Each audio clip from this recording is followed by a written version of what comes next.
Hello, everybody, and welcome to the NYU Game Center Incubator 2024 Showcase. I hope you're all ready for a great show. The first thing that we have up today is a sizzle reel of past Incubator games. We are coming at you live from the Game Center library. You'll see us in just a moment, but buckle in and get comfortable and enjoy the show. Thank you very much.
Why you needed this magical wand for your drinks. I mean, making drinks isn't like it used to, let me tell you.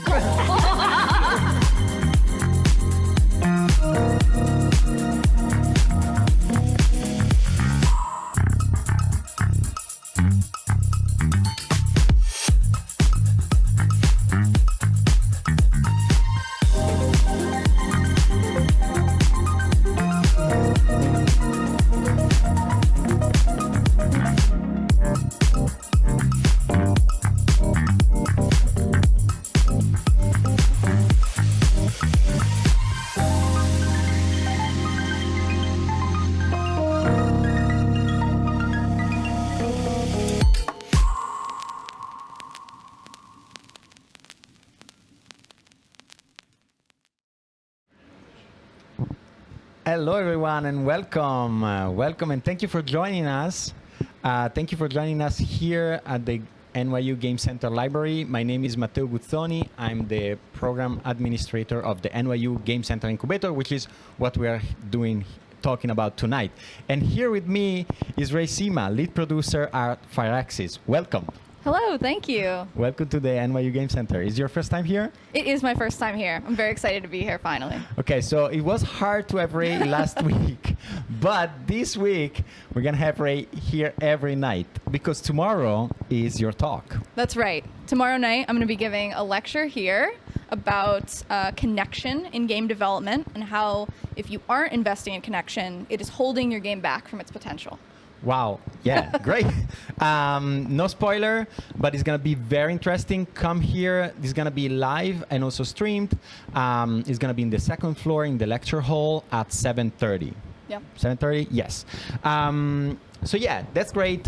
Why we have Ray here tonight, not for an extra shift for free, but because Ray has been key for the last 2 years because you were an executive producer both for Vanishing Point, which was a project that was in the incubator last year, and this year Deep Mess, which is like one project that we're going to hear about.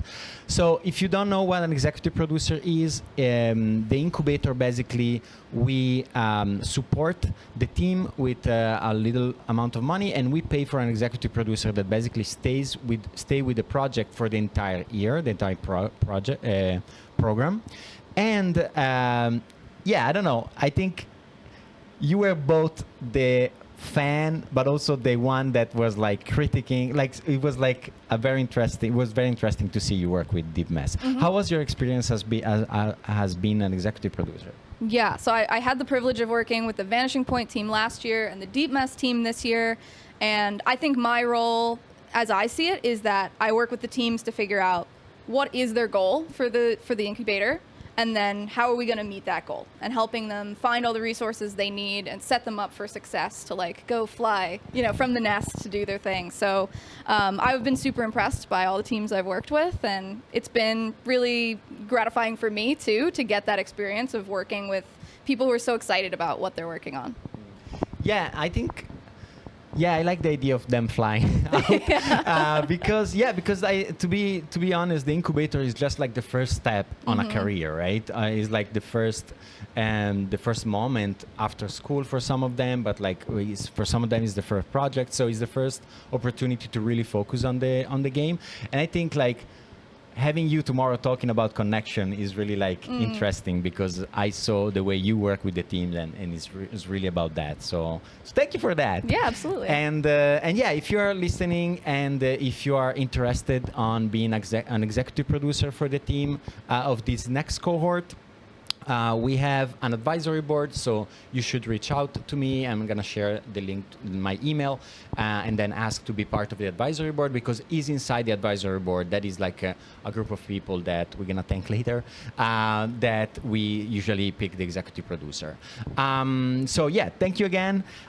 Next up, so basically, yeah, again, everyone, tomorrow night, 7:30, second floor here at the Game Center, 370 J Street in Brooklyn. Come and listen to the amazing talk that Ray is going to give us. Also, while we wait for the next segment to start, I want everyone on the chat to tell us, where are you from? Where are you connecting from? Like we have like advisory board members that are all over the globe. So the team are very excited to be able to share their project with you tonight. To let us know where are you listening from. And then I'm going to leave you with Ray, because Ray is going to lead the next segment. But see you in a few minutes with Deep Mess.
Hello.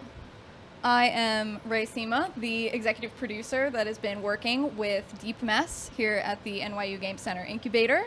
And I would love if each of you could introduce yourselves. Yeah, of course. Thank you, Ray. My name is Philip Rabibro. Along with Joel Plotz, outside artist, together we did the art direction and UI UX on Deep Mess. Hi everyone, my name is John Talbot. I'm the technical director and lead Unity dev for Deep Mess. I'm Zach Jones, the producer on the project and also the audio director. Did all the music and sound effects on Deep Mess. And I should also say we're all designers as well. And together you make Glass Jury, the studio that you all have started. Yeah, that's our LLC. Perfect. Started through the Incubator program. That's right. Yep. All right, so tell me a little bit about what Deep Mess is. Yeah, so Deep Mess is a turn-based tactics descent into the mind of God. So you play as this cute but parasitic pink slime mold, similar to the kind you'd find making a ring around your bathtub. And you're guiding this slime mold that's been living on the walls of God's cave, basically the workshop that God works out of.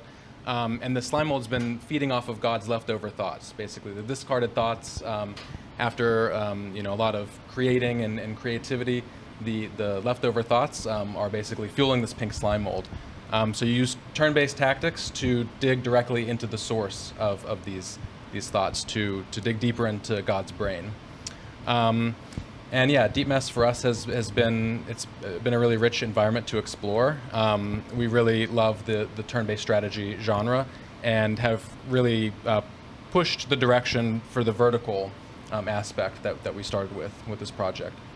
So mechanically speaking, Deep Mess is really all about that vertical layer of strategy. So every floor of combat leads directly into the next. So as you're playing out a series of combat, you can strike the nail using your main tool, the hammer, and descend directly down into the next floor of combat. So we've really pushed all of the gear design into this vertical layer of strategy. Perfect. I think the one critique you can never get is that your game idea is unoriginal. I remember when I first saw the pitch, I was like, wow, I've never seen that one before, which is hard. So I think it would be great if you could talk a little bit about what inspirations you had within the genre of micro turn-based tactics and what innovations you're trying to make on the genre. Yeah, absolutely. You pointed out Deep Mess is a micro tactics game, and we drew heavy inspiration from Into the Breach. Obviously, it was one of the games that very stand out in the genre, and so we really enjoyed playing that, all three of us, and we all figured that there was more sort of to it that we could explore, sort of new mechanics and stuff. So we really wanted to run with the idea of creating a more forgiving tactics experience, in that you're not playing towards some grand strategy, but more sort of moment-to-moment combat experiences. And that's not to say the game doesn't feature strategy, but the strategy is much more between combats rather than within a singular combat. So that was sort of a big difference that we wanted to make for ourselves. Yeah. Awesome. I think one of the strongest things about your game is the visual style and the world that you're building. So can you tell me a little bit more about the setting of Deep Mess? Yeah, totally. I guess I'm the third one to go. So yeah, we're, as said, we're going into the depths of God's brain. So I think because of that, that just gave us a lot of freedom to toy around with some really interesting aesthetic choices. John, Zach, and I, along with Joel, we all have like very similar aesthetics, things that we really gravitate towards. And so we kind of mushed all that stuff together from like our upbringing watching Toonami, with Tom emceeing that, to like 90s anime, to like the Windows skins that we would download for Windows Media Player. We took all of that and tried to create a world that was very tactile, really strange, but also really new. Like, we didn't want to go back to the old well of like fantasy and sci-fi tropes. We really want to introduce people to like a really weird and brazen world. Awesome. Yeah, just to add to that, certainly a lot of our aesthetic choices, we're a bit mechanics driven. We definitely started with mechanics for this game. And so, we like to say, like, our mechanics driven, our mechanics are about digging down or burrowing or tunneling into something. And so our take on like a mining game is a god lobotomy game. Yeah, and we wanted to focus also, there's the trope of killing God, I think is interesting, and there's a lot of things to explore there, but we really kind of stuck with the lobotomization aspect of it, where Yes. it's like, this isn't just a, one and done, like there's a larger story to be told, and, we're really excited to dig more into the narrative aspect of, what this pink slime mold is ultimately trying to achieve, and like what it's going to learn as it digs deeper. Yeah, we're really on the hook for good payoff there, I think. So You do need to pay that off Yeah. for sure. Yeah. I think you guys also have not wasted any time with your incubator, year.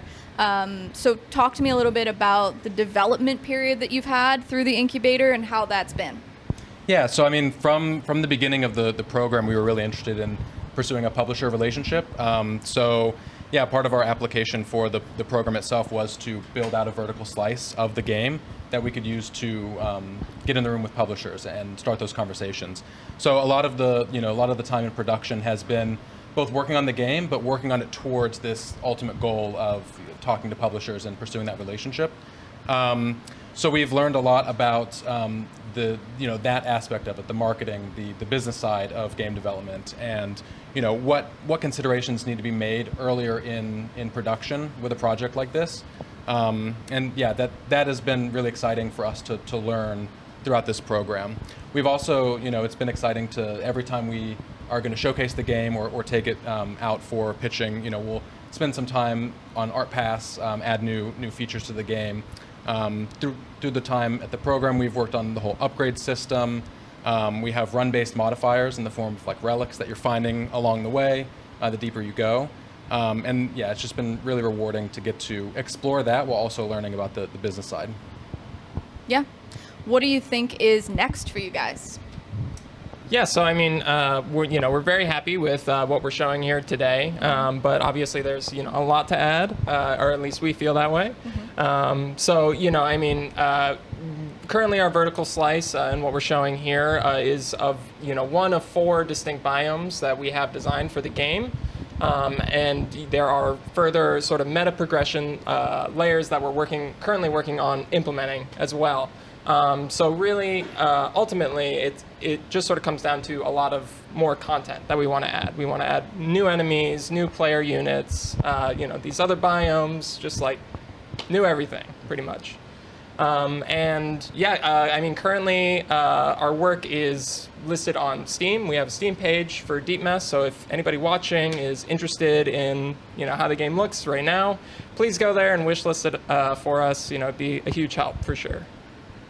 Perfect. Is there anything else you want to share before we wrap up? It's been just like an absolute pleasure being able to work with you, Ray. Aw. And I don't think this game would have gotten as far as it did without your help and without the incubator's help. I think it just provided such an amazing structure for us to be able to, actually take this show on the road, show it to the people outside of like our immediate, community. And just getting like really valuable feedback. It's been a really crazy journey, lots of fun, lots of hard work, but ultimately it's just it's an amazing project that we're all really proud of, and we couldn't have done it without everyone here. Awesome. I'm going to return the compliment real quick and say that you guys have really stood out as a group that is able to absorb that feedback and act on it. And I really think you've used all your resources to, their fullest. So it has been so great working with you guys, and I'm really excited to see what's next for Deep Mess. Thank you so much. Thanks. Thank you.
Hey, Red.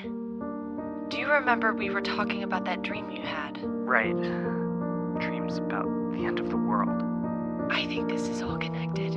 Us, these dreams, what's happening outside. This thing we're talking through. I think you're right. Hello? Red? Drifting is a duet journaling role-playing game told through phone calls across a doomed multiverse. Drifting is a game about building intimacy and longing at the end of the world. It's a DM-less game for close friends whose lives, for one reason or another, have placed them far apart. You will both spend time writing alone in a daily journal, telling your own stories of your own worlds. Every now and then, your worlds will sync up, allowing you to talk on the phone. After each day, you'll roll dice, hoping to call one another. On these phone calls, you and your partner will share details about your worlds and the threats endangering them. Together, you will weave a rich narrative of your worlds falling apart, drifting further and further, until finally colliding into a dramatic climax. Do you think this will be the last time we talk? Maybe the end isn't so bad. It's the reason we were able to meet, right? Do you remember what you promised me? Of course I do. No matter what happens, we'll be together at the end of this. I promise.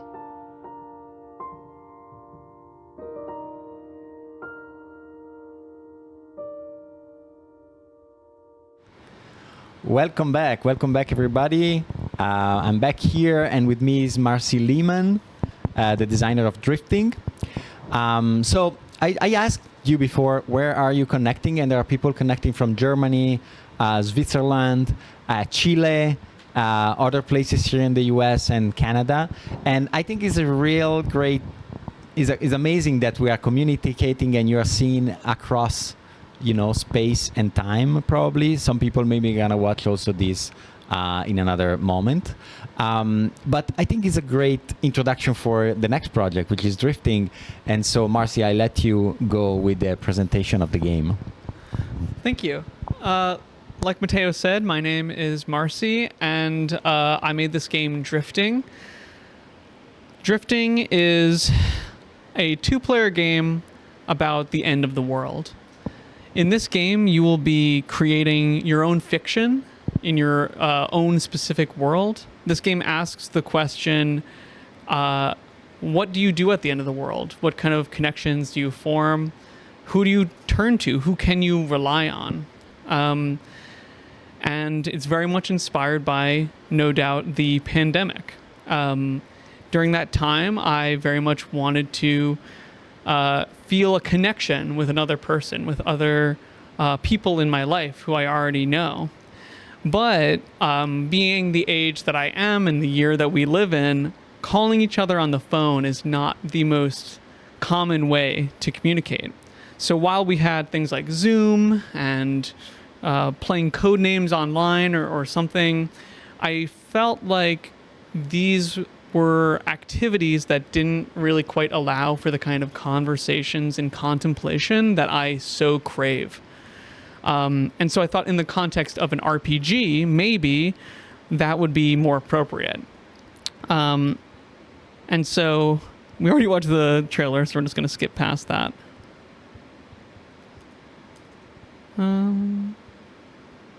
Okay.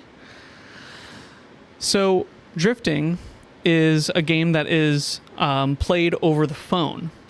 It is played between two players who have each their own journal.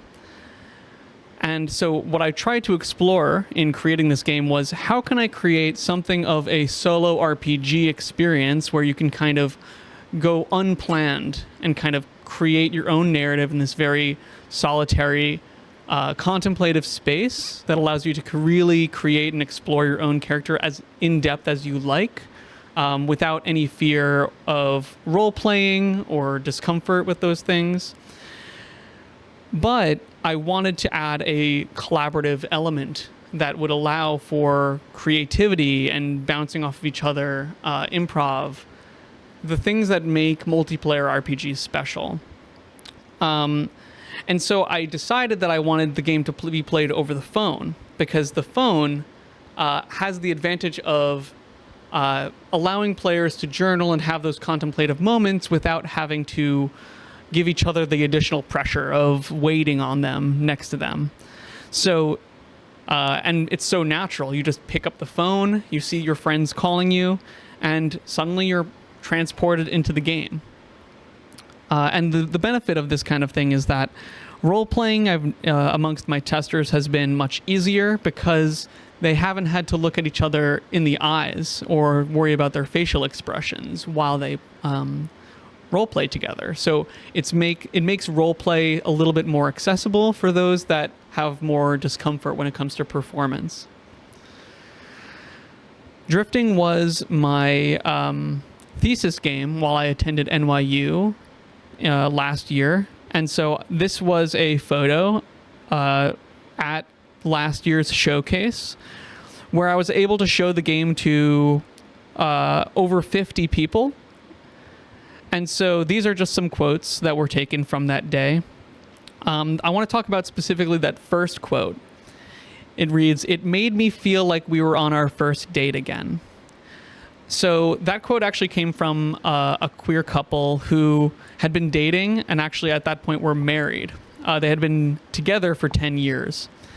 But it was just something very special to hear that the kind of experience that this game was able to create was a kind of intimacy and unknowingness with the other person. That they were able to feel like they were meeting each other for the very first time, despite their closeness.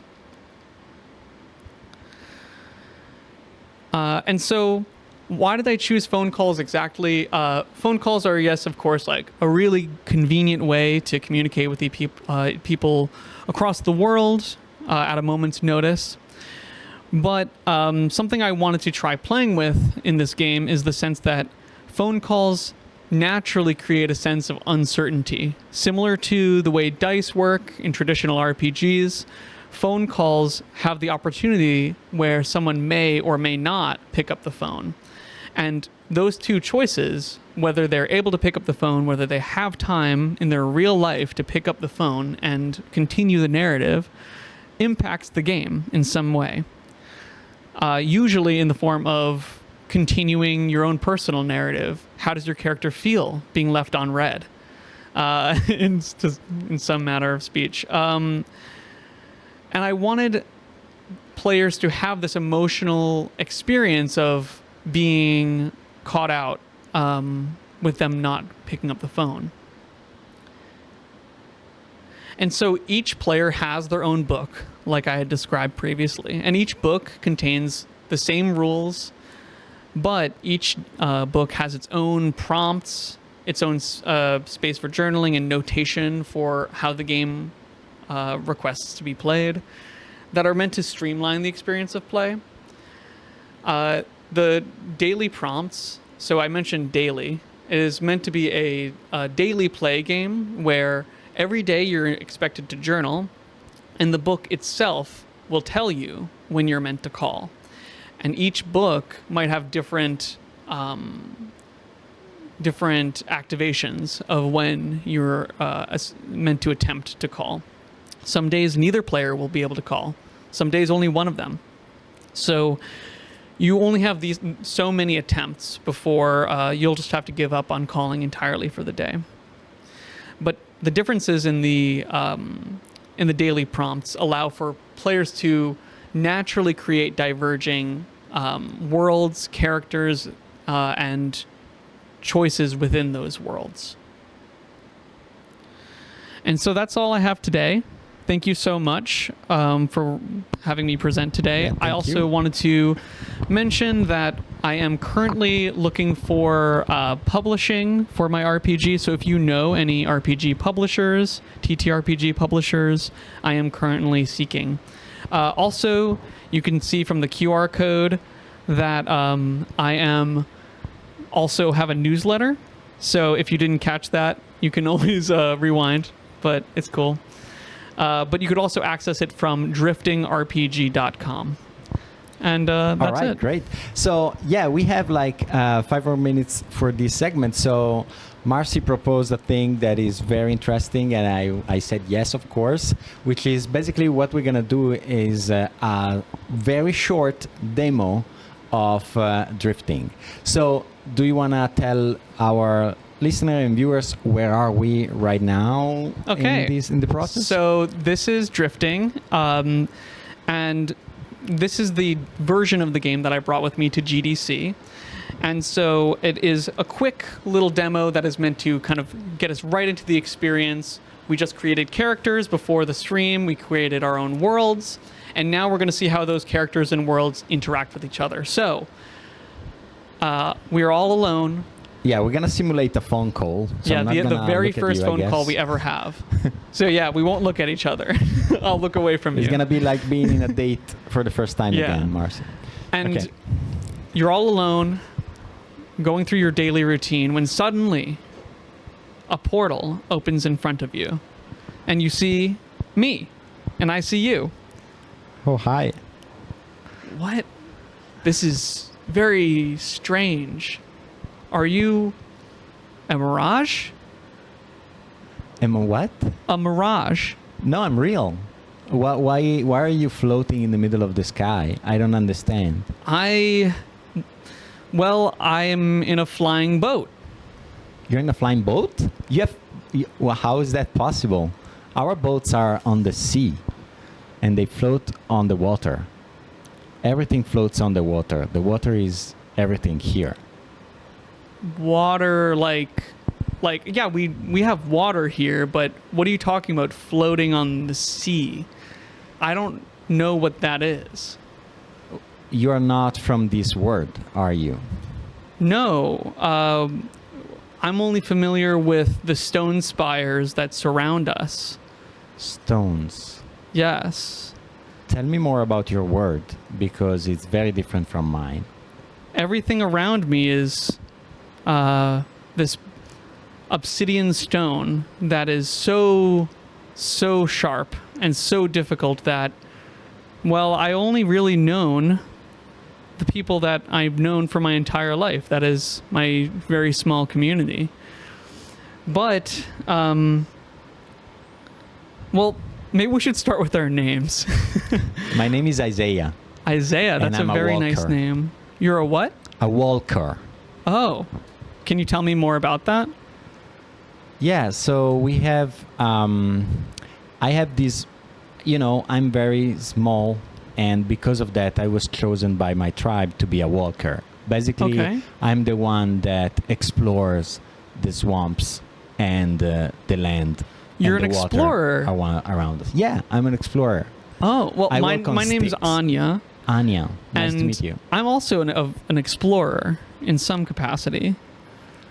You see, for me, the world is extremely harsh because if we ever leave our caves, we are at danger of being attacked by these massive beasts. Oh, wow. And How do you move around? Well, remember I told you I'm flying in this boat? Oh, yeah.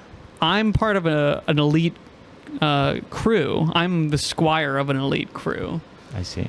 that is meant to take down these beasts. Oh, wow. That's scary. I will never do that. I will stay in the cave. Well, one day we believe that there might be a time when these beasts utterly destroy this world. Oh. That's at least what the legends say. Oh. I'm sorry for your word. Our world is also going through a strange moment. The other week I was like walking outside when the swamp ends and the land starts, and I saw that our canals were like getting terrain, so the water was not able to go, and there was like decay and that all around me. So I walked back and I report that to our council. All right. And just like that, the portal starts to close, and we say our final goodbye. Well, it was great to meet you, I guess we... Anya. I really hope that we can speak again. Yeah, same. Bye. Bye. Yeah. All right. So we have like 1 minute. But yeah, of course, on the phone. Yeah, I tried to imagine that you were not here, but it was not. Yeah, that easy. it's very difficult. Very hard.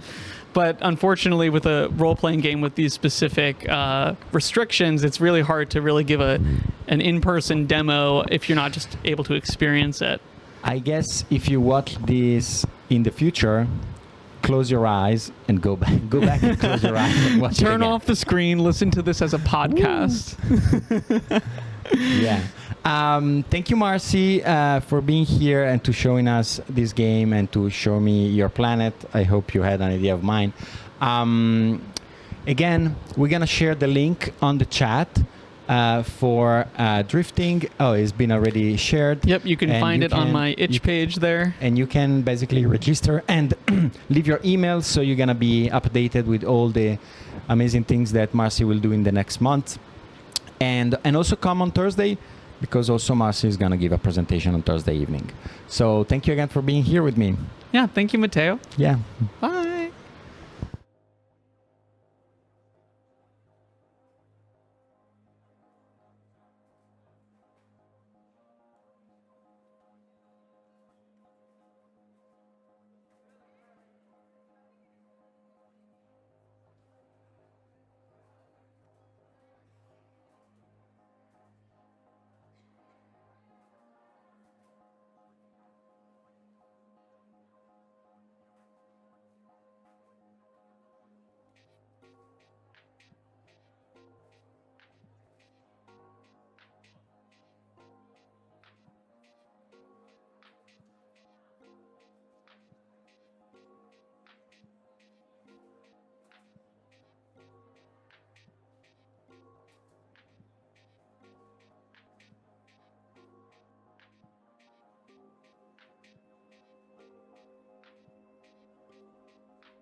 Okay, look. The official statement of the NYPD at this point is that the investigation is ongoing. There's a lot you don't know about my dad. You spoke to Jim. I knew him better than anybody. Evergreen was something of a confirmed bachelor. You aren't gonna get anything salacious about Robert out of me. I keep it a secret. I cover things up. I lie about it. Okay. Off the record. You don't have to lie, but you don't have to tell the whole truth either. All right, welcome back. Welcome back. Wait, I'm out of camera. I'm sorry. Let's see. Oh, okay. Yeah. I like the idea of like pushing everyone. Welcome back with, we're here with the local rag, which is like the team behind the report on the death of Robert Evergreen. Maybe let's start with the introduction. You can say who you are and what you do in the game. Sure. I'm Sarah Doherty Granoff. I am the project manager and narrative, one of the narrative designers for Report on the Death of Robert Evergreen. My name is Jackie Murray. I am a narrative designer and gameplay designer for the project. I'm Ashley Sarah Eliason, and I am the programmer for the project. And not here with us is Darcelis Gutierrez, who is our UI artist. All right, welcome back to the NYU Game Center library. You were part of the BFA program, right? Right. Yes. Right. Okay. So, report on the death of Robert Evergreen. Why don't you tell us what is this project about? Sure. So, Report on the Death of Robert Evergreen is an audio-based narrative game. It takes place in New York City in the early 1990s. You play as the newly hired editor-in-chief of a small, struggling newspaper called The Local Rag, and it is your job to listen to audio recordings of interviews that have been conducted with people that are relevant to the story that you're covering, and then to decide how you would like your writers to portray those people in tomorrow's headline article. The story itself concerns the titular death of Robert Evergreen, a prominent businessman in the neighborhood who was found rather suddenly and somewhat mysteriously dead outside of his office building. Over the course of conducting these interviews, it becomes very clear to your reporters that Robert Evergreen was, in fact, a closeted gay man in a relationship with a member of the U.S. Navy.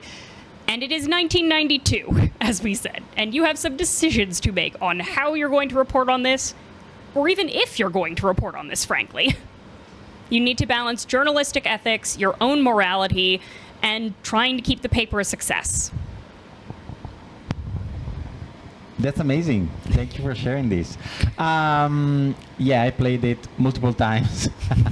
I look forward for the next steps.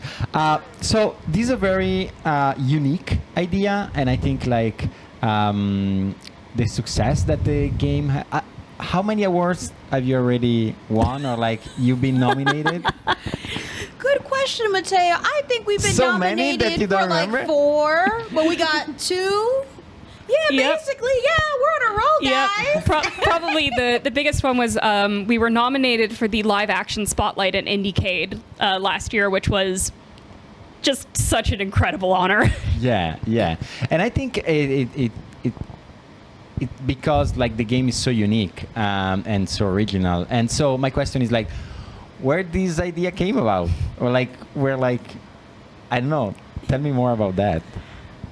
Sure. So the 1990s is this really interesting moment of transition in history, kind of in U.S. history, but also in world history. It's after the worst of the AIDS epidemic, but the early 90s is before effective medication for HIV would come onto the market. So it's this very interesting moment in queer history.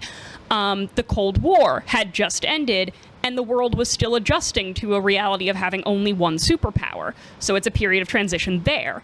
The internet leaves universities and becomes something available to the mainstream in the 1990s. So it's also that transition. Periods of transition are often relatively unexplored in stories. Stories tend to focus, understandably so, on kind of the climaxes, on the big events, on the murder, on the plague, on the war, on the whatever it is, and then not so much on what happens afterwards. And we're very interested in what happens after that, because life continues, things continue to happen, the story goes on. So our story starts in the immediate aftermath of Robert's death, but then continues in the weeks and months that follow as we kind of explore that transition. Yeah, and the game is audio-based. And do you want to share? There are 2 versions of the game. One is available online, and I think we are sharing the stream. The link if you want to like wishlist. And please do wishlist it. wishlist.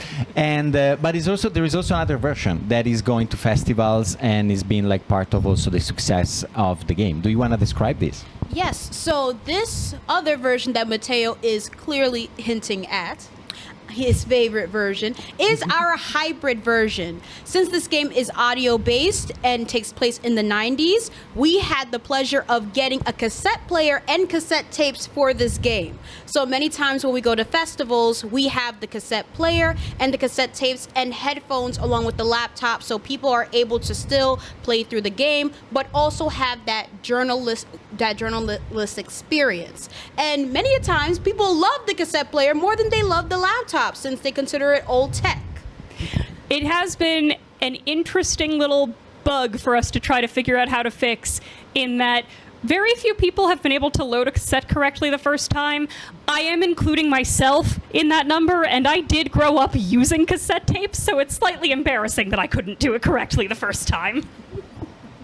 But yeah, I guess it's for me it's also, I'm pretty, I probably am the most expert cassette players, whatever. So I guess the other question is like, you came into the incubator, it was like a long journey.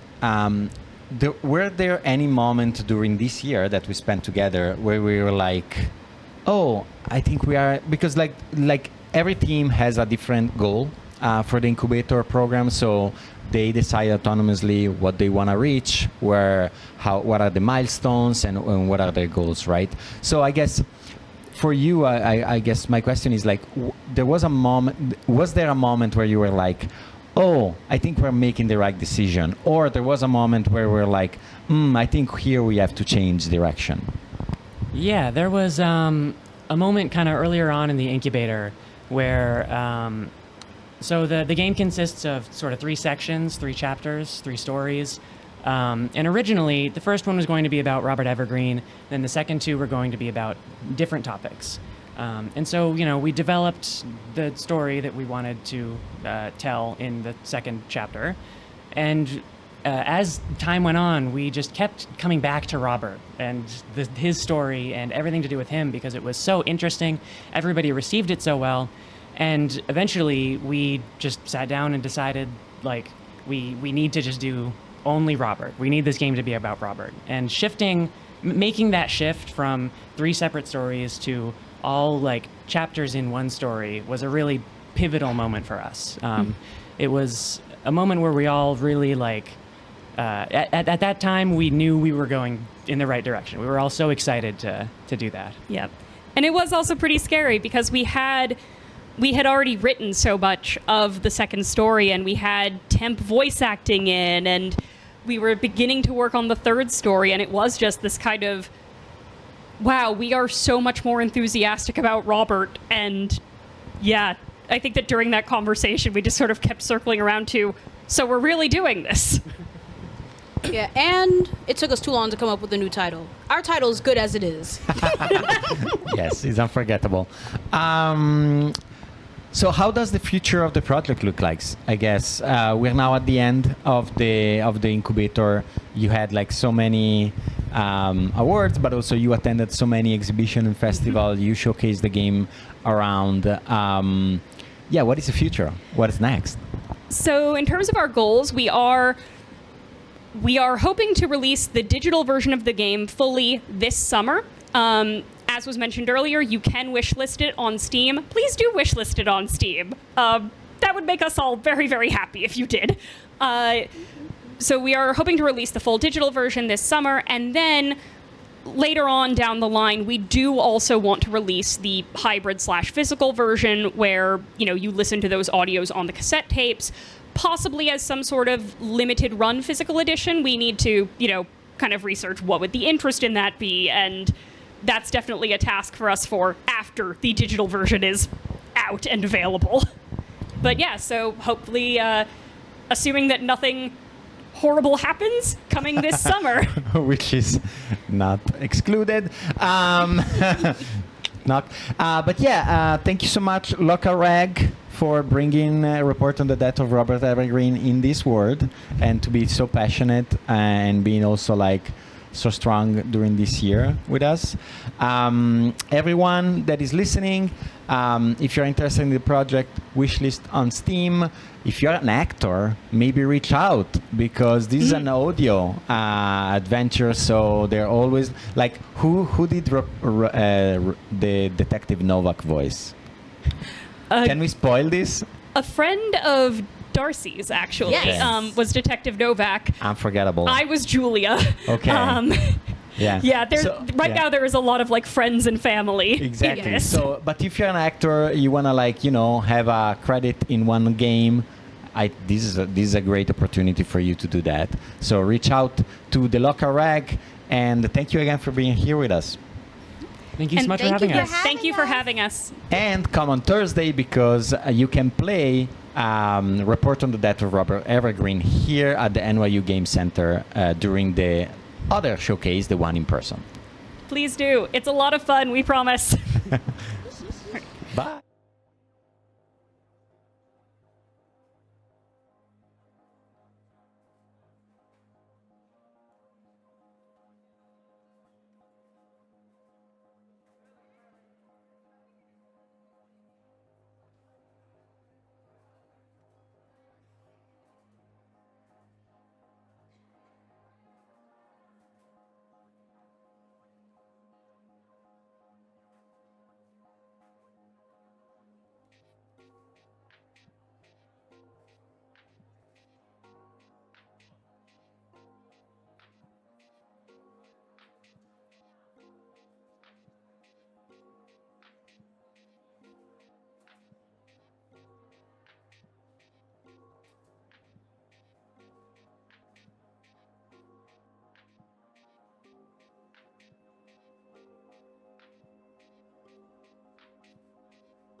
Hello, everyone. I'm Andrew from the Creatures After Calamity team. If you're part of the advisory board, you may remember us as Force Shifters. I'm calling in remote today, so what I'll be doing is a quick overview of the project if you're unfamiliar, just talk about our progress, talk about how being in the Incubator has been, and we actually have a demo that we're going to show on Thursday, and I'll just play through it and talk over it. Since I'm calling remote and I'm by myself, I would love it if anyone who had questions or any comments or anything they want to know about the process really at all to ask in the chat. I have it open on my phone, and I'm very happy to segue or talk about anything that you're interested in. But for those that aren't familiar with our game, Creatures After Calamity is an unsettling monster battler in which your creatures remember how you treat them. You'll assemble a team of strange creatures and outsmart your opponents in our sort of turn-based strategic combat before they turn on you. You'll build relationships with your animals in our dynamic branching narrative, and we'll support both single-player play as well as online play in a sort of customizable sandbox mode. So I'm going to get into the demo in just a short little bit, but just to give you an overview of the game. As I mentioned, you'll be battling with your team and your companion animal. Your companion animal will remember the way that you battle and the decisions you make through the battle, and through the decisions you make themselves, you develop a unique relationship with them. And they may unlock new moves for you, and they may tell you more about the world and more about their experience. We're very excited for the strategic elements of our game. We've really worked hard on the core mechanics, and team building is an integral part of the game where you'll make unique decisions to really expressive strategies and also learn about the relationships between the animals on the team. Yeah, so who are we? It's a small team of two. It's myself, Andrew, who does the tech, sound, and UI UX, and my partner, Kaylin, who does the game design and the narrative art, who's currently on a plane. We're never done games. We make strange games with unconventional mechanics in vivid worlds. Yeah, so we both have experience in competitive scenes. I've worked at One More Multiverse for a few years now as a game developer, and Kaylin is currently working on a PhD at world building at the University of Chicago. So it's been a long year. We started the very, very basic paper prototype for this game in November 2022. And we've come a long way since then, and we've come an even longer way since the start of the NYU Incubator. If anyone has seen the earliest versions of the game, it'll be quite a surprise maybe to see where we've gotten to. So we are just about at the point where we've built out a lot of the major systems in the demo you'll see. We're ready to hit full production, do all the content for the game now that we're happy with the direction and the art and the mechanics, and we're aiming for release April next year. We will be doing more publicizing of our game in the coming months. We're helping to build a community and do a public demo in just a few months from now. And of course, as Muslim teams, we are self-funded as well. We're very committed to releasing the game regardless of any of our funding circumstances. But since it's our first commercial project and we're a small team, of course, any help is greatly appreciated. So hopefully sound has been transmitting, but you may have heard some of the spooky music in the background as well. So if there are no specific questions, I'll just sort of play through the demo that will also be showing on Thursday and just talking about some of the design decisions and goals that we have with the game at this point. We probably won't get to the full experience of the demo since we timed it to be around 10-15 minutes, but just to give people a sense of what the game is like and what it looks like. Hopefully it's not too laggy as well, since we are screen sharing through Zoom. So yeah, so in the game, you will have a companion animal, as I mentioned, that you will develop your relationship with. For a demo, we have a dweller, who is this lovely frog in front of you.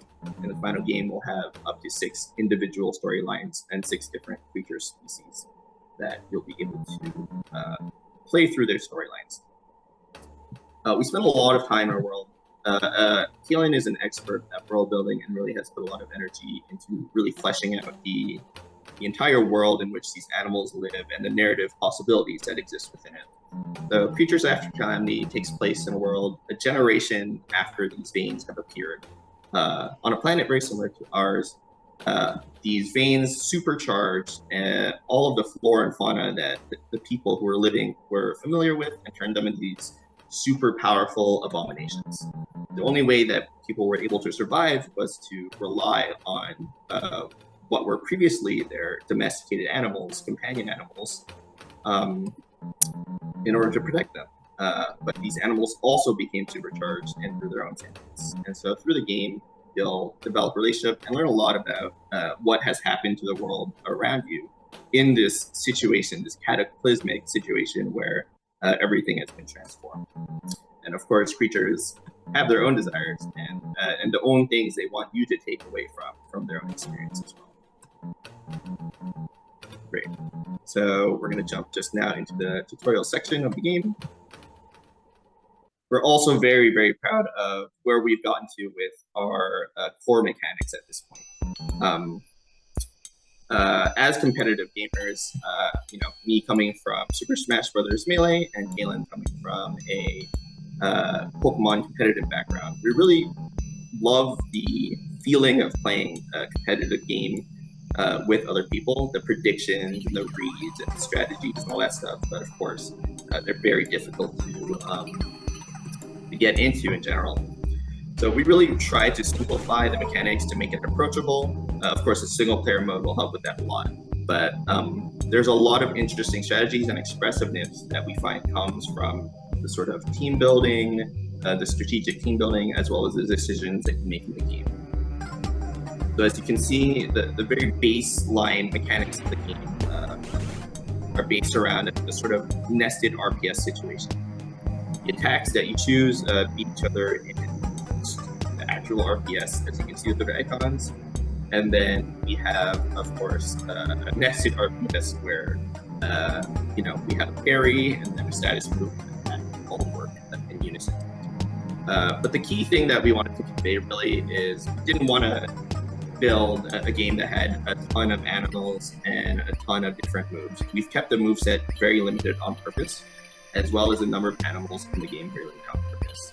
And it was quite a journey to try to get it to be simple enough where people didn't feel overwhelmed, but also there still retained that strategic depth.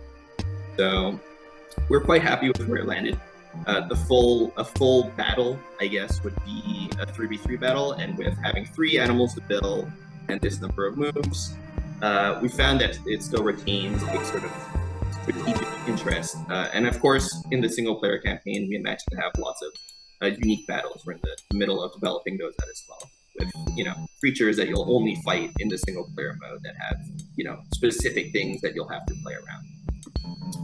The most core thing that we feel like we're bringing to the genre is the concept of rage and preferred moves. So, narratively, the idea is the animal has a desire of its own. The creature wants to use certain things and wants you to do certain things in the battle. And so, it'll have to make many strategic choices to determine whether or not you want to follow what your creature wants to do, even if it doesn't necessarily work out strategically in the long run. And so we have this really interesting risk-reward system. It's risk-reward mechanically because at high rage, your animal will actually attack you. And if you notice, you have your own sort of HP around your player character, and you will lose if you die in the game. Your animal will kill you. And so, but being able to channel that rage into a powerful attack with a force shift is a decision you have to make as a player, because your animal, you have to force them to force shift, potentially against their wishes, and they will remember it down the line.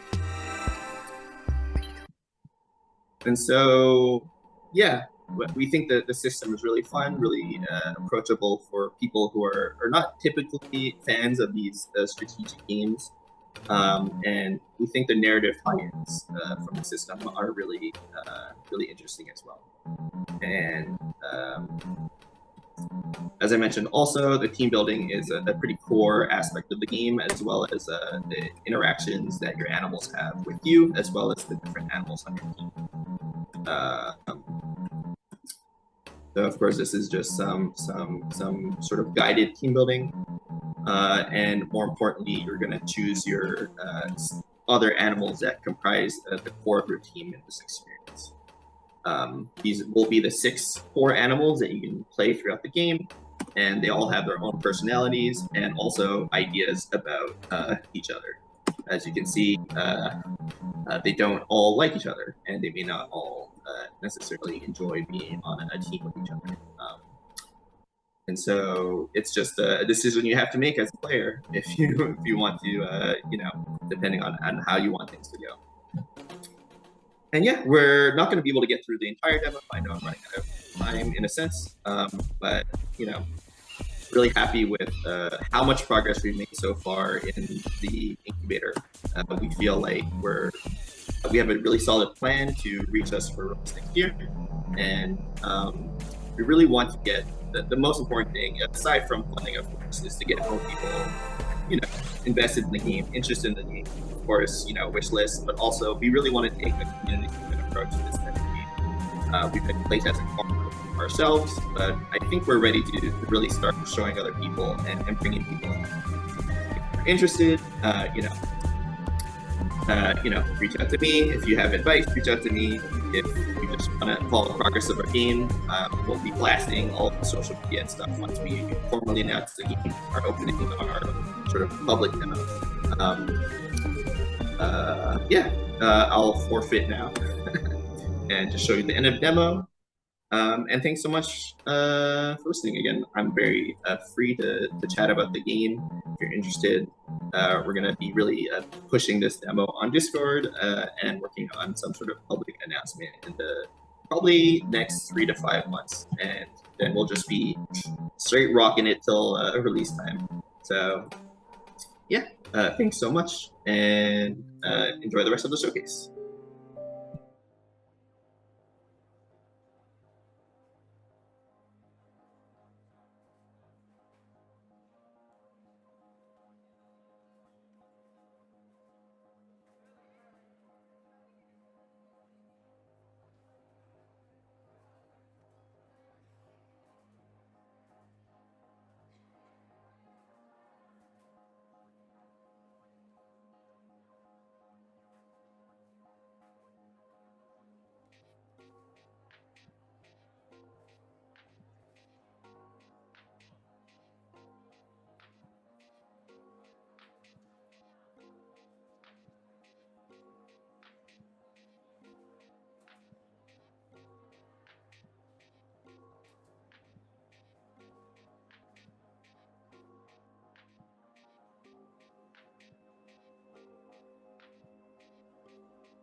Trailer take 1. Guess who? Hey, you ever try normal bad sex? Well, not on purpose. No. I mean the video game. Oh, that. Yeah. I'll cut that out. It's like a playable podcast about uncomfortable sexual experiences, accompanied by mini games. All of the audio is completely real people talking about their real experiences. The 3 of us still got brunch after, like nothing was wrong. Yeah, you're our guest. Welcome to the threesome. Really accepting where I was in life, I considered maybe having a relationship with someone my own age. Join us on a journey through the hilarious and cringeworthy stories of normal bad sex. Therapy is a very powerful thing. Back for our last project of 2023-2024 cohort. We have a surprise after, so stay tuned. And with me is Niusha from Normal Bad Sex. So I let you go with your presentation and tell us more about this project. Hello. So my game is called Normal Bad Sex. It is a collection of interactive podcasts. So we have, by the end of Incubator, we've had 4 people on our team. Like I said, I'm Nusha. I was in charge of the concept, programming, audio, and game design. Not with us in person today are Swathi, Eugene, and Julian, who contributed art, programming, and game design, and have all been equally indispensable. So Normal Bad Sex, the concept of it, aside from the video game, is to talk about the kind of fairly universal but lesser discussed aspects of sexuality. I have a background as a consent educator, and I found that in a lot of the curriculums, there was just a focus on saying yes, but not like hell yes, as we like to say. And I wanted to know what are the other kind of key ingredients of healthy sexuality beyond consent, which is a huge part, but is the first step to a really complicated kind of experience. So the game itself is interview-driven. It's a non-fiction video game, which is something we felt really passionate about exploring. And Normal Bad Sex is also a part of the 2023 Incubator. The key concepts for it are that it is an oral history video game inspired by radio and podcast, non-fiction, and it's casual, and for adults, it's kind of like a cozy game about some uncomfortable moments in intimacy. So in our first game, the one that we did for thesis, the first kind of chapter, we explored the idea of adapting a real-life interview with continuous audio and non-continuous physical space. We wanted a storybook-style experience. So you're listening to this interview, the audio continuously progresses linearly, and you jump from mini-game to different listening segments. In the story that we worked on during Incubator, we wanted to explore adapting an interview with kind of the opposite designs. So we have non-continuous audio. The audio is broken up segment by segment. You listen to decades of this person's life kind of in any order that you please, but the space that you're in for the interview is continuous and kind of like a small open world. In the first story, the key ideas that we talked about were people-pleasing, self-advocacy, and setting boundaries as key ingredients of healthy sexuality. Like I said, we have mini-games as kind of the main mechanical interaction. And the story is about it's an interview with one of my friends who has a threesome on her birthday that goes pretty wrong. And 2 years later, she reflects on what could have made it a more positive experience and how she could have kind of used self-advocacy and boundary setting to transform it. For our second story, we really wanted to focus on aging and sexuality. Stories about older women, especially kind of being told by those women themselves, are fairly uncommon, especially in the video game space. So we came across Mary Jane Fahey, who runs this account called Glorious Broads, which is a series of interviews with people in her community who are all older women reflecting on intimacy and relationships and kind of life lessons. And so Mary Jane was already kind of doing work in this narrative space. With this kind of same like oral history aspect to it. So we got in contact with her and asked if she would collaborate with us, and she was extremely open. And so we recorded an interview with her talking about her life decade by decade. She has had a really full, fascinating life that has continuously evolved. She kind of started exploring her queerness like in her 50s. She never kind of like settled down and like found the one, nor has she had any desire to. And at one part of our game, she says that she's always felt she doesn't need to be half to be whole. So we talk about kind of that evolution and how she related to sex in her 20s versus like in her 70s now. So kind of a bit what I just said. The key ideas here are aging, personal evolution, sexual freedom, and empowerment. Here we have a 2D isometric world with non-linear audio. Mary Jane has lived majority of her life in New York, and we felt that New York culture has been a really big influence on her relationship to her sense of sexual power, but also just personal power and freedom. So we set it in New York because it was hard to extricate kind of the culture of New York throughout these decades from herself throughout these decades. The game loop in Story 1 and Story 2 are quite different. In Story 1, you go between listening and playing. You reenact key moments with these little like mini games.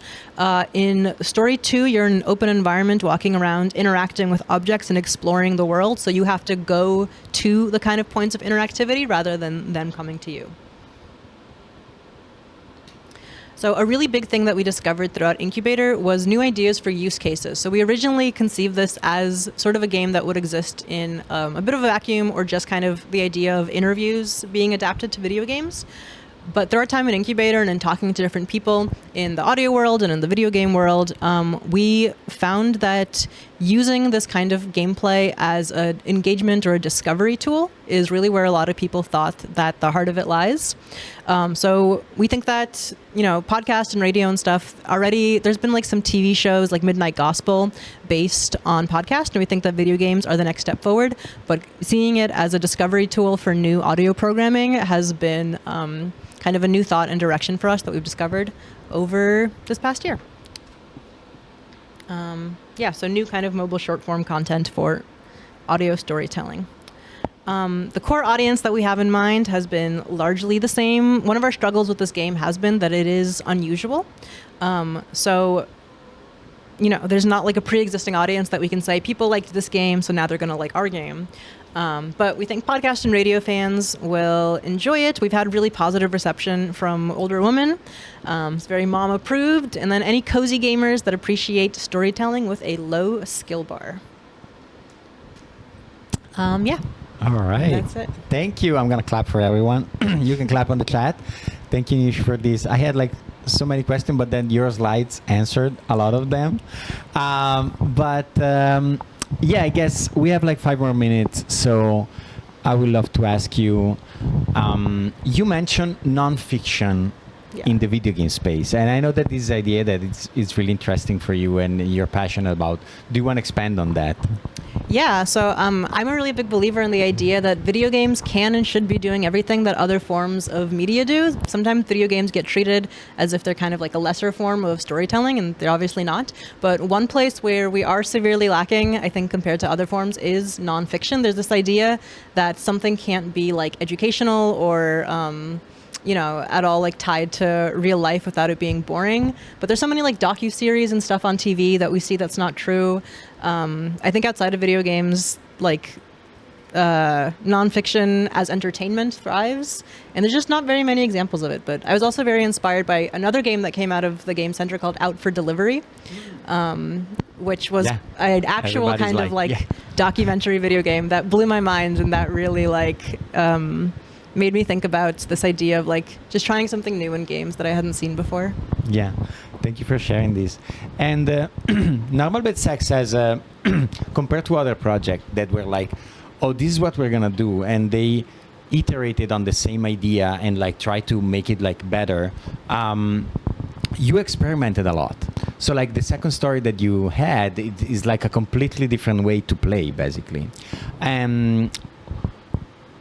And I think this is it's talking about the model that you have in mind for the sustainability for the project. So what is the future, the vision that you have for after the Incubator for Normal Bad Sex?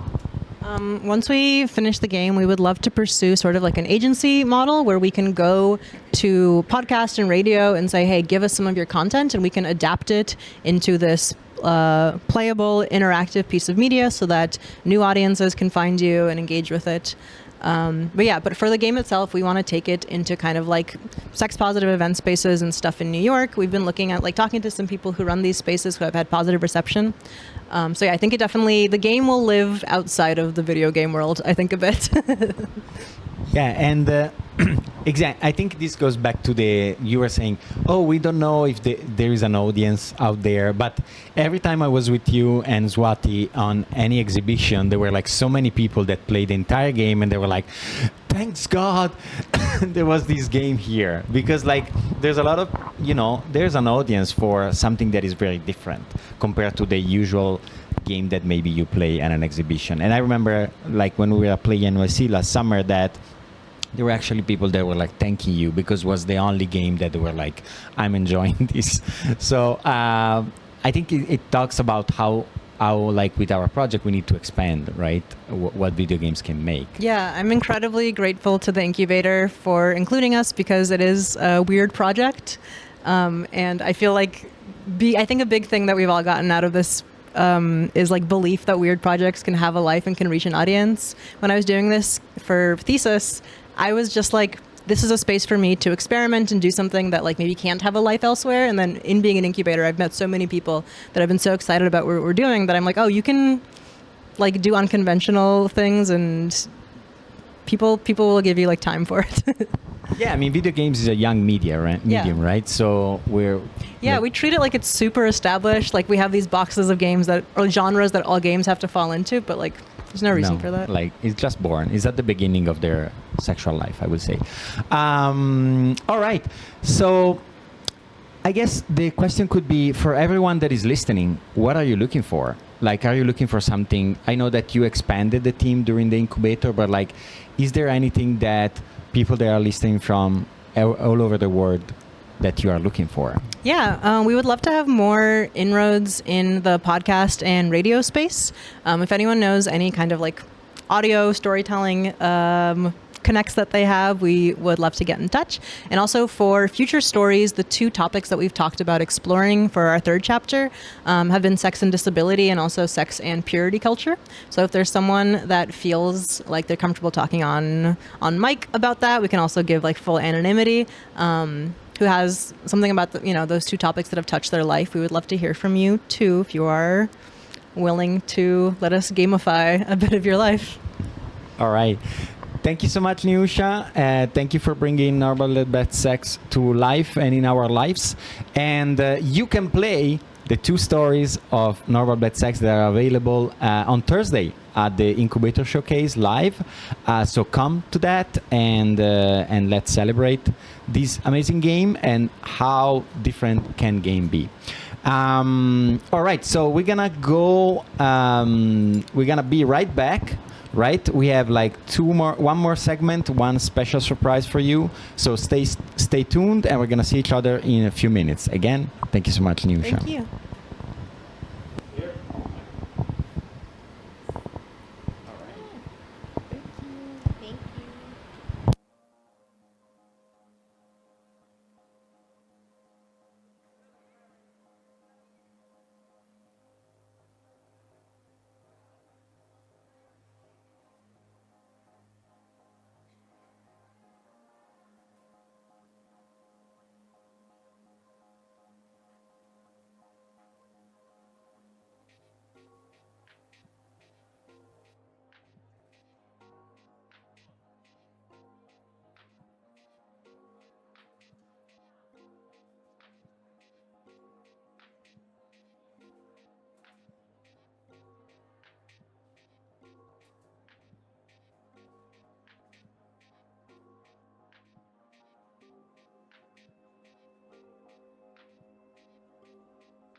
we are here from the NYU Game Center Library for our next segment. This is the surprise, the second cameo. We had like Ray as the first, and then we have an entire team from last year cohort, the team of Da, connecting from all over the globe or just New York City. So let's just New York City. Just New York City. All over New York City. All over though, right? Let's do the introduction first. I know some of you, but if you can, say your name, what do you do in Da, or what was your contribution, and then we can jump into some Q&A. Yeah. So hi, I'm Julian Spinelli. I'm one of the co-designers of Da, and graduated from the MFA 2022, if I'm not saying anything wrong here. Yeah, I'm a software engineer. Great. Good to see you, Julian. Wait, Julian, you're also in Arbor Sex. I think I saw your face in your slides before. Okay, nice. Great. Great. Hi, my name's Lee. I graduated from class of 2023, but had the good fortune of meeting Luchi and Julian in one of Eric Zimmerman's classes where we all co-designed this game. And I'm currently an adjunct around town at a few colleges and a freelance game designer. Welcome. Hi, I'll go next. So we alternate the 2022s and 2023s. I am Muchi from Julian's class and had the great opportunity to work with Lee and TJ on this class that Lee mentioned. And I'm also a game designer, and soon, yeah, it's exciting to be a game designer these days. Welcome. Hi, everyone. I'll round things out. I'm TJ Spalti. I was a 2023 NYU Game Center MFA, and I'm currently working as a tabletop game designer for Spin Master Games. I'm thrilled to talk about this joy of a project that I had the experience of collaborating with these folks on. Well, that's amazing because last year when I just started working, I was at the Incubator showcase, and I was so excited to hear about Da, but you were not allowed to talk about it. So it was like, oh my God, what's going on? So I'm really, really happy that we had this opportunity for you to share more. Do you want to start telling us what is Da and how the game works and how it came together? You want to take it over, Lee? Yeah, I can take it over. So Da is a game about playing with language. It's a party game. And I'm not sure exactly how much more we should be saying. It's still like little under wraps. But I can tease that, Julian, do you want to show what we have? Oh yeah. We do have a box that was shipped. And it's a thing now that exists in the real world. It's wild. It's like actually, and we're very excited. It's got like a nice gloss on it, if you can't tell. All the yeah. cards are so well designed and clean. We're publishing with the Op, who have been amazing partners, and we will have this box at the in-person event, right? Yes. And there's cards. There's a lot of cards in the box. So you can get a closer look there. Yeah, if you have the box, the cards, probably there are rules. So I think people... There's rules too. Yeah, there's a couple rules. you cannot hide anymore. I think we can share a few details about the game. Do you want to take over then, TJ? Sure. And it's now even up for pre-order notification on our publisher's website.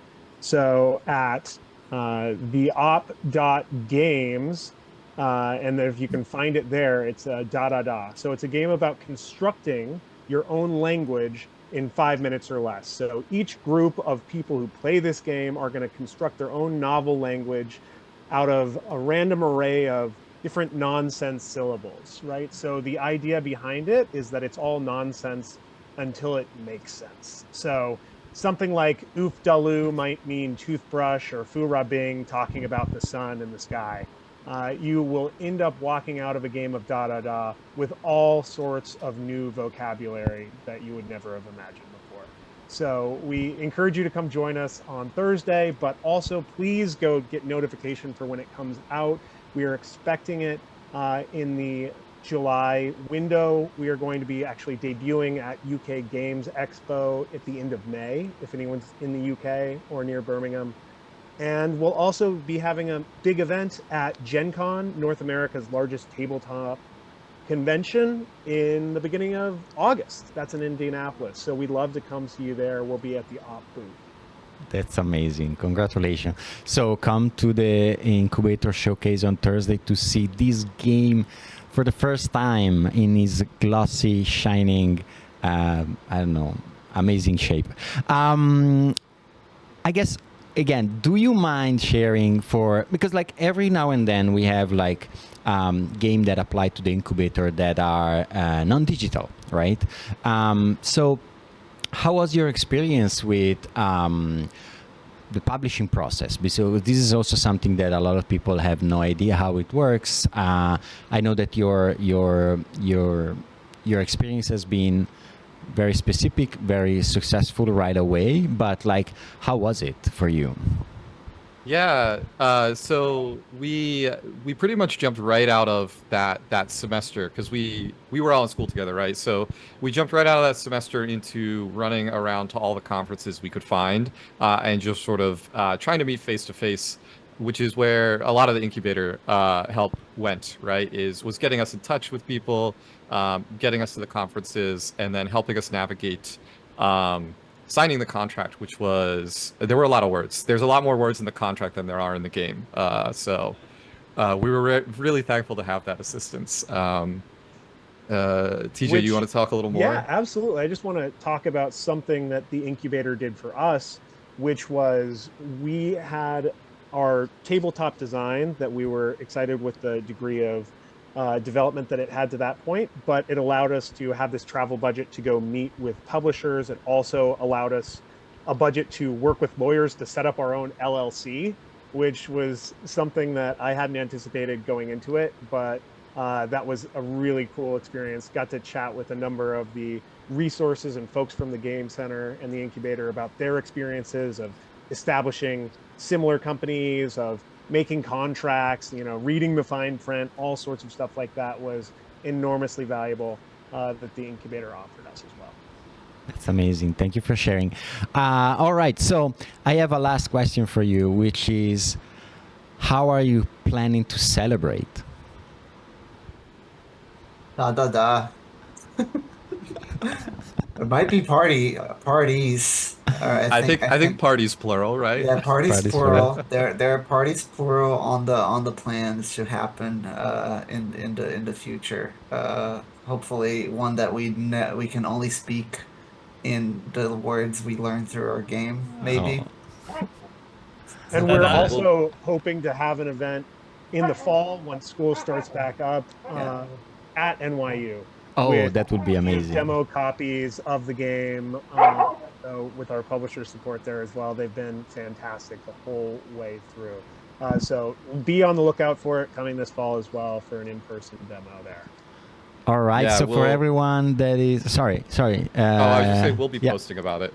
Yeah. So keep an eye out on our socials, and then also the op will be we'll be talking about it a lot soon too. All right. Yeah, we're very excited to be able to talk about the game as much as possible eventually.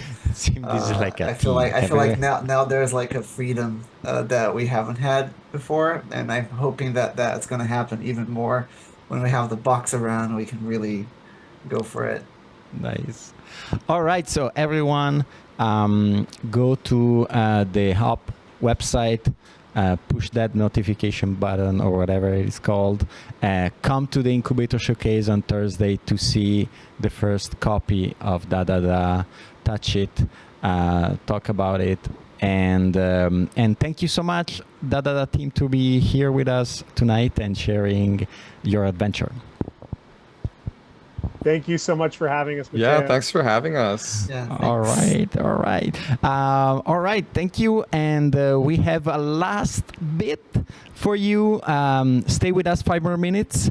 I'm going to call all the team to come back here for the last 2 minutes, and then we're going to be done. See you right back.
All right, welcome back. We have like few last announcement and a lot of thank yous. So thank you for all the teams to be here, to stick around. So yeah, next year is gonna be our 10 years as the Incubator. We have a big party, 10 years. So it's 51 games went through the Incubator. So again, I think Thursday is also an opportunity to celebrate that. But tomorrow evening, 7 p.m. here in the second floor at 370 J Street, our lecture series, the last of the season. Ray Sima, lead producer of Fireaxis game. So come, it's gonna be great tomorrow night. And after that, on Thursday, we're gonna meet at 6:30, same floor, same building, but this time you're gonna be able to play all these amazing games, and you're gonna hear like from the designer about their process, and we're gonna have also the executive producer for the other project being there. So please come to that event. And other important dates that I wanted to share about the Incubator real quick, if you're interested in it, is on May 1st we're gonna have a remote online Incubator Q&A, so you can register and show up for that. On May 7th, we're going to open the application, so you're going to be able to apply for the Incubator next cohort. On May 20, that's probably the only date that you care about, is the application closes at 5 p.m. EST. And on June the 5th, we're going to have the pitch night. So the 12 or 15, depending on the number of application selected project, will be able to pitch in front of the advisory board. And on the 12th or that month of June, we're going to have the final selection email going out. So, and then the Incubator new cohort is going to start at the end of June. Everything is online. We're going to post the link on the chat where you can find like all the information. You can write me an email if you have any question. Please do. And then we're going to do some thank you. I wanted to thank first the teams. Thank you so much for being amazing this year. It's been great to be with you. Thank you, Mateo. It's been amazing. You've been amazing. We want to thank you. It's just the first. It's just the first year, so I don't know if it's gonna be the same every year. But my heart is already breaking. Yeah. And then we're gonna thank all the EPs. So every team has an executive producer. They were meeting every month. They were like supporting them and criticizing them and being great sports. So thank you for all the APs. Do you want to say something about your AP? Thank you, Viditya. The late night talks and working and bouncing off each other's energy has been extremely vital in my process. So yeah, thank you so much. Thank you, Me Too. You are a wealth of wisdom, and we are very grateful to have your support and backing. Thank you, Nina. Your support for us throughout the project has been just invaluable. We appreciate it so much. Love you, Nina. Also, spoiler, Nina is going to do a cameo on Thursday because they're going to be there. And then let's talk the advisory board. We had like 3 advisory board nights where the people from the advisory board came here to the NYU Game Center and they sat down with our teams giving like advice and you know, ideas and stuff and connection, a lot of networking. So thank you so much if you're part of the advisory board. We really, really appreciate your time and help. And finally, thank you to the NYU Game Center. Thank you to Logan, Carl, Kira, everyone that helped with the incubator, and all the faculty that were engaged with us. Thank you for our librarian that we're like in the background, like not able to chat. They are clapping though. Thank you for the NYU Game Center to be like a great support for this project, which is also supported by as a center of excellence. So New York State, thank you for supporting the industry of video games and game design in general here in New York City. All right, that's it, all folks. See you tomorrow for the talk and on Thursday for the final showcase. Bye. Thank you for watching.